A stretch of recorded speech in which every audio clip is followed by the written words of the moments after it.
I can say to you without a doubt that once you understand that formula, and once you know how to create that kind of brain and heart coherence, the side effect of that is a change in biology, neurologically, chemically, hormonally, genetically. We've measured it. People reaffirm their identity this way. They wake up in the morning and they say, let me think about my problems. And those problems are memories of past experiences that are etched in their brain. So they think about the person, the place, the object, the experience.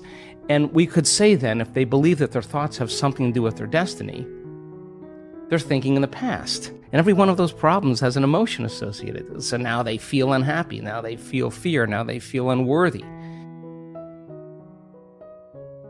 It's a conditioning process, because conditioning, all you need, an image or a brand and an emotion.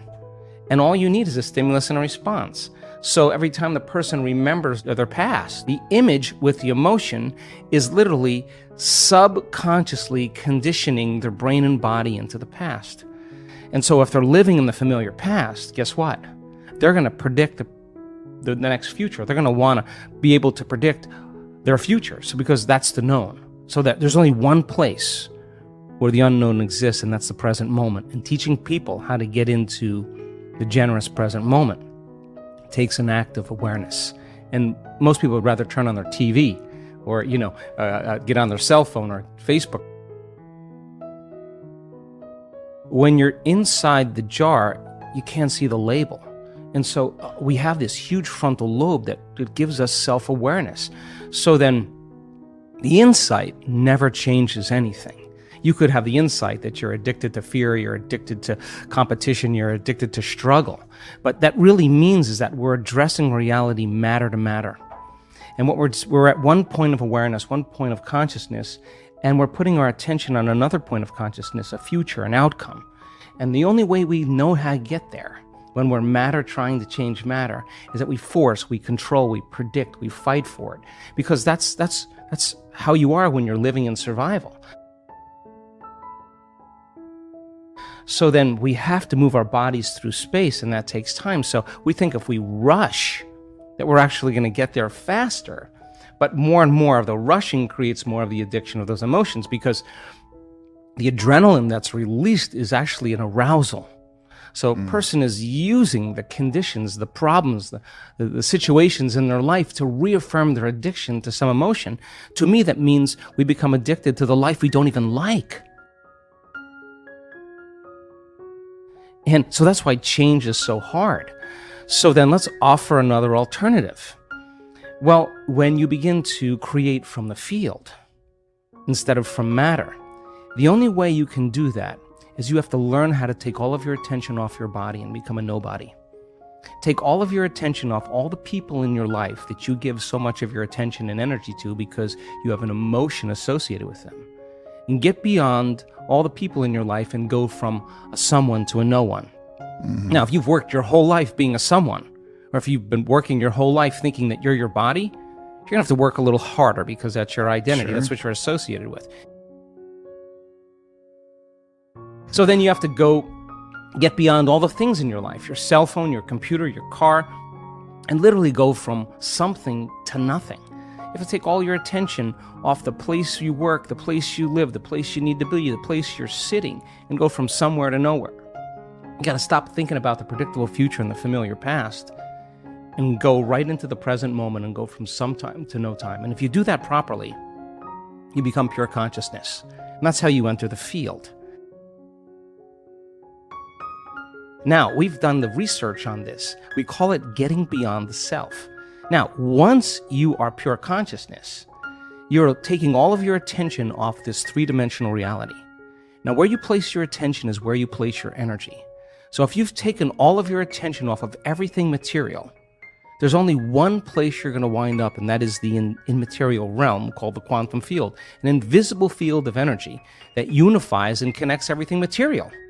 So now when you're creating from the field and you combine a clear intention with an elevated emotion and you're connected and you feel connected, the suggestion of an alternative way to create is that when there's a vibrational match between your energy and some future reality, you actually no longer have to go anywhere to get it. You're actually the vortex, and you will collapse space and time and draw the experience to you. Now that, to me, is a lot more fun because the experience is the unknown. You can't predict when it's going to happen or how it's going to happen, because if you can predict it, it's the known. So then you have to lay down the very thing you use your whole life to get what you want for something greater to occur. Now that goes against generations untold of conditioning and a lifetime of habituation, believing that we're trapped in this material world.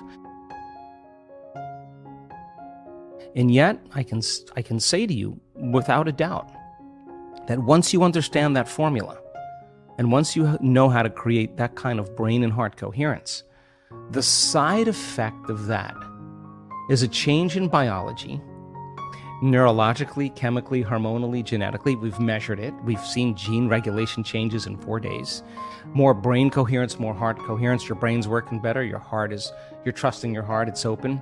There's different chemicals that are released. Oxytocin suppresses survival centers, resets the baseline of a person's trauma or shock.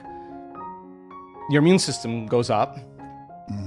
You lengthen your telomeres. We've measured that too. So you're changing the future of your body. You're extending your life. That's evidence, right? So we have the evidence to know that it could happen because we've measured it. But the real evidence is watching the testimonial of someone who says, I had stage 4 cancer. I was told as a 41-year-old woman that I wouldn't live for more than 2 months, and I have no evidence of cancer in my body at all. Or someone that's a physician who has Parkinson's disease that's tried everything from the medical route and has one transcendental moment, and their tremors and their pain are gone. And now they're chewing food, they're swallowing, they're blowing their nose, they're standing up on their own. That's energy affecting matter. So we have hundreds and hundreds of testimonials of people that not only healed their body, but created pretty profoundly magical things in their life. So you have evidence in the scientific world, you have evidence in the practical world, and evidence is the loudest voice right now.